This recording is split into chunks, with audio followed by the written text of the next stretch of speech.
Tudo bem? Eu sou a professora Malu Ramos. Sejam bem-vindos a mais um Informando. No episódio de hoje, vamos falar sobre um tema muito discutido, mas talvez ainda não tão compreendido na sua totalidade, que é a apropriação cultural.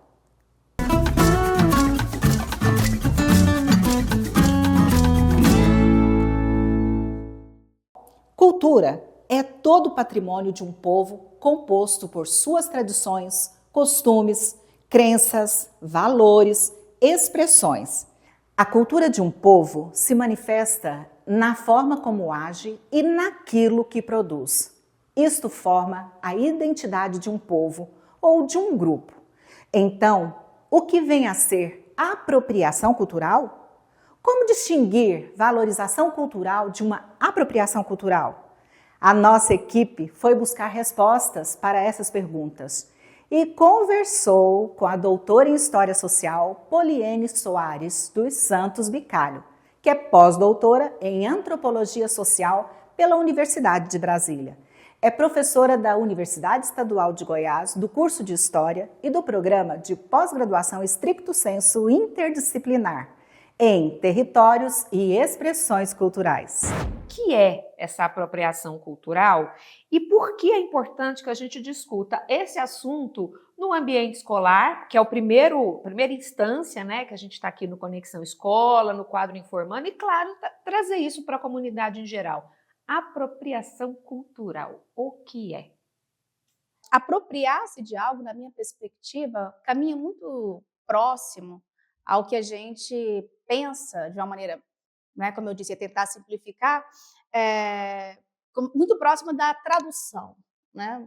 Você, enfim, precisa ler um texto, precisa compreender um texto que está em outra língua, está constituído a partir de signos, né, que você não domina, que você não conhece.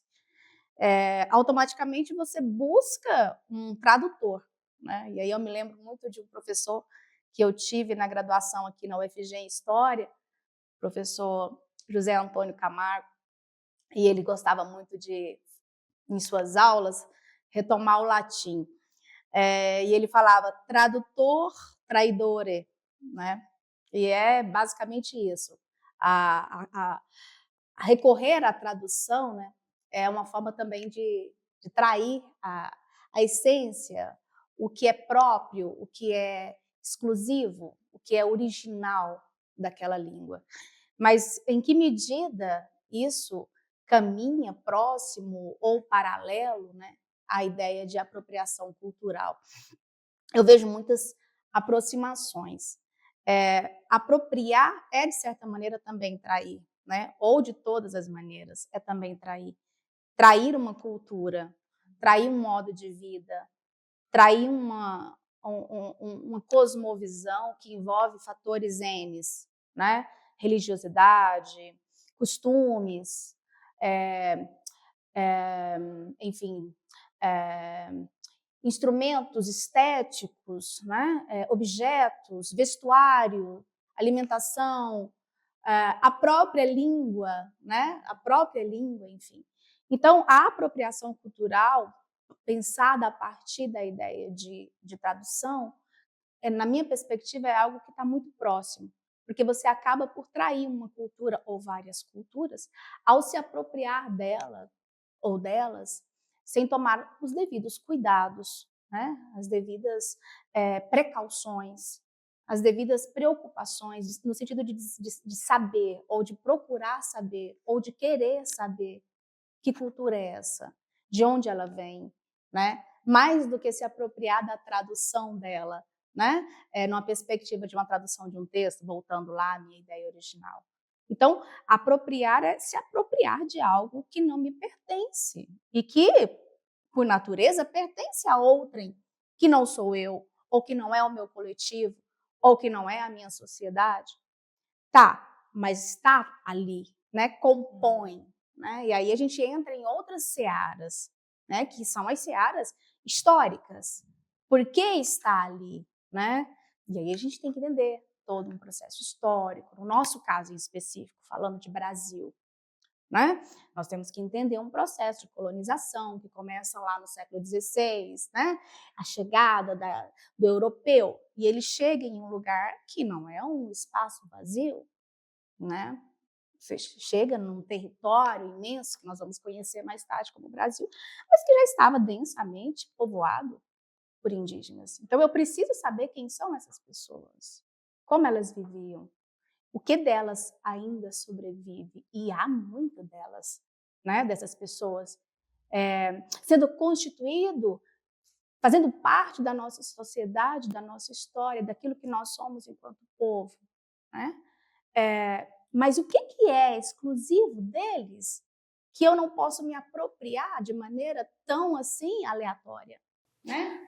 E aí, pegando o que você está falando, porque na escola a gente vê muito dessas atividades escolares, né? Então a gente tem o Dia dos Povos Indígenas, anteriormente conhecido como Dia do Índio, hoje a gente não usa mais esse nome, é o Dia dos Povos Indígenas, né? A gente tem o próprio 20 de novembro, que é o Dia da Consciência Negra, que agora será um feriado nacional. De que modo essa incorporação representa valorização de cultura e não apropriação? Em 2008, a gente sabe que foi aprovada, claro, depois de uma série de lutas, né, resistências, essas leis elas não chegam a ser consumadas, vamos dizer assim, do ponto de vista legal, sem que haja uma movimentação social e política, né, para que elas alcancem esse status, né, institucionalizado, mas a gente tem uma lei e ela tem o objetivo de obrigar o ensino da história e da cultura indígena nas escolas. Então, voltando à sua questão, o que precisa acontecer para que não seja uma simples apropriação, mas uma valorização, né? A princípio, eu diria que tem que ser um exercício diário, né? Então, não precisa ter um dia exclusivo. Então vamos acabar com o Dia dos Povos Indígenas? Não, ele tem o seu lugar, né? O que a gente precisa é entender que não dá para eu tratar de mais de 305 povos etnicamente diferenciados, culturalmente distintos, falantes de mais de 200 línguas distintas, apenas no território brasileiro. Não dá para eu fazer isso apenas no dia 19 de abril. Então, a lei, ela está dizendo o quê para nós? Ela está dizendo, olha, eu preciso constituir no nosso debate escolar, nas nossas rodas de conversas, nas nossas aulas não só de história, mas também de artes, mas também de literatura, por que não de matemática, né? Eu preciso inserir nesse currículo muitos desses saberes que são seculares e que antecedem, né, o 1500. Então, na minha perspectiva, isso vale não só para o povo indígena, para os povos indígenas, mas também para os povos africanos, né, que constituem, né, essa nossa grande, esse nosso grande caldo de culturas, né? Mas a gente não tem que também entender que nós somos um país eclético, que comporta várias culturas, e um mix, enfim, vamos pensar na perspectiva da miscigenação. Então, tá tudo bem, ok, obrigada, tudo é de todo mundo. Não é bem assim. A gente precisa dar a César o que é de César, né? Então, assim, há especificidades da cultura indígena que é muito peculiar a ela, né? É claro que essa cultura mudou e muda o tempo todo, porque nenhuma cultura permanece de uma forma congelada no tempo, né? Esses povos, eles estão em relação com os outros, e esses outros estão em relação com esses povos, e, portanto, a cultura e a mudança está se dando o tempo inteiro. Mas há algumas especificidades que lhes são próprias, e nós precisamos reconhecê-las. E não entender que tudo está misturado ali, está tudo bem, porque cria-se uma ideia, a partir daquela ideia equivocada de miscigenação, de que está tudo bem, que não há racismo, que não há preconceito, que não há apagamento cultural, né? E aí é que mora o perigo, ou os perigos, né? Principalmente se tratando de uma sociedade tão conectada como a nossa, em redes sociais, etc e tal, e que tudo é muito fácil, eu acesso o Google, eu tenho resposta, eu uso um turbante que é usado por um grupo africano lá, enfim, da Sibéria, ou melhor, lá do Egito, mas eu nem sei do que se trata, Então, eu tenho que tomar esses cuidados. Então, e por que existe aqueles signos, como é que eu te falei aquela hora, né? De dimensões. Por que um traço vai para cima? Por que o outro vai para baixo? Por que faz assim? Por que não sei o que? Existe. Aqueles traços geométricos. Existe até um significado, né? Claro, existem vários significados. E no caso dos povos indígenas, isso diferencia de povo para povo. Né? Outro dia eu estava lendo, bem interessante, no final da Segunda Guerra, um prédio na Alemanha Oriental, um bloco, um conjunto habitacional, pintado assim de cor padrão, sabe? Aquela coisa meio cinza. E aí, quando derruba o Muro de Berlim, eles resolvem que querem dar uma colorida naquele conjunto nacional. E olha que coisa interessante. Você falava da não apropriar, mas sim valorizar, né? E olha que coisa interessante. Foi feita uma espécie de concurso e ganhou, para representar aquele conjunto, uma série de grafismos latino-americanos. E aí foi escolhido um grupo indígena do Brasil, né, que é o povo Cadiuel, que fica na região do Mato Grosso do Sul. E foi enviado, né, para eles a proposta, e eles fizeram os desenhos dos grafismos, que são belíssimos, né, assim, reconhecidos como uma arte indígena muito, muito, enfim, elogiada, reconhecida, respeitada, e que tem todo um significado hierárquico dentro do grupo.